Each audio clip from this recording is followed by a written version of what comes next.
1,500 people who suffer from brain injuries each year in central Missouri. From the moment those people leave the hospital, central Missouri doesn't have any more resources available that specialize in treating traumatic brain injury survivors. Yeah, KMU's Lisa Hart finds hope in the form of Team John and explains how the search for rehabilitation for traumatic brain injuries could soon come to an end for survivors and their families. A community united. Bowling for John. A team effort. Team John, that is, that started almost 2 years ago in June when John Thomann took a fall down a cement staircase that caused major bleeding in his brain. I had a traumatic brain injury. The Thomann family then endured a wild roller coaster. 8 months, 4 different hospitals around St. Louis, waiting for John to wake up. Part of my son did die. We've lost the old John. We have a new John. It's a new way of life. It's a new attitude. It's a new challenge. Joe is now John's primary caretaker, a job that requires round-the-clock care. Being a caretaker is very difficult.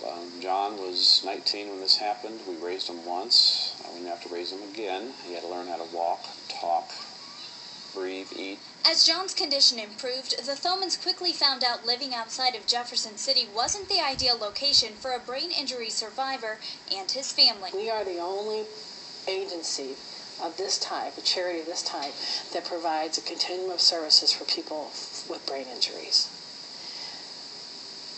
There's nothing in central Missouri. The Center for Head Injury Services in St. Louis is the closest facility to central Missouri that meets the long-term cognitive and pre-vocational needs of traumatic brain injury survivors.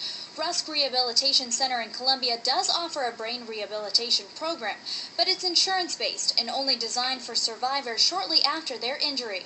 Patients at Rusk eventually get discharged and look for a place to get continued long-term care. The Center for Head Injury Services meets this need.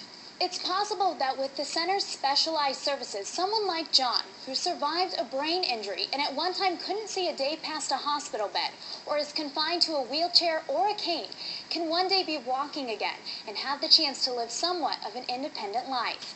At the center, John could learn skills that can hopefully get him driving again one day, get a job, re-enter society. He needs to start now. It really takes time for people to regain skills and get their life back. Now, they may not be able to go back to what they did before, but, we give them some hope. But for right now, central Missouri will have to wait to see any of that hope.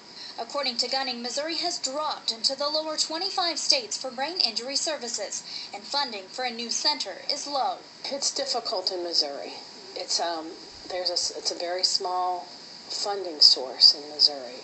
But a lack of funding won't stop Joe Thomann from giving his son a second chance at life. It's what needs to be done. Simple as that. Obviously, our situation warrants that we do something. We can't keep going this way, and this is an option we have. St. Louis has been a great facility for others, and central Missouri needs the place. The goal, bring a replica of the St. Louis Center to Jefferson City, starting with a day program. The required startup fee, $60,000, which the Thomanns have to raise on their own. They already have $20,000 and a long way to go. I hope so. I'm sure it will. But I hope and pray that we can get one opened up in Jeff City. The center won't just be a place of rehabilitation for the survivors. A brain injury doesn't just happen to a person, it happens to the whole family. But a resource for their families as well. Lisa Hart, KOMU 8 News, Jefferson City. If you want to donate money to help Team John bring the Center for Head Injury Services to Central Missouri, you can find a link at our website, KMU.com. You'll also find links to John's Caring Bridge website, videos tracking his progress, as well as updates about any future fundraisers. A former power broker on the links.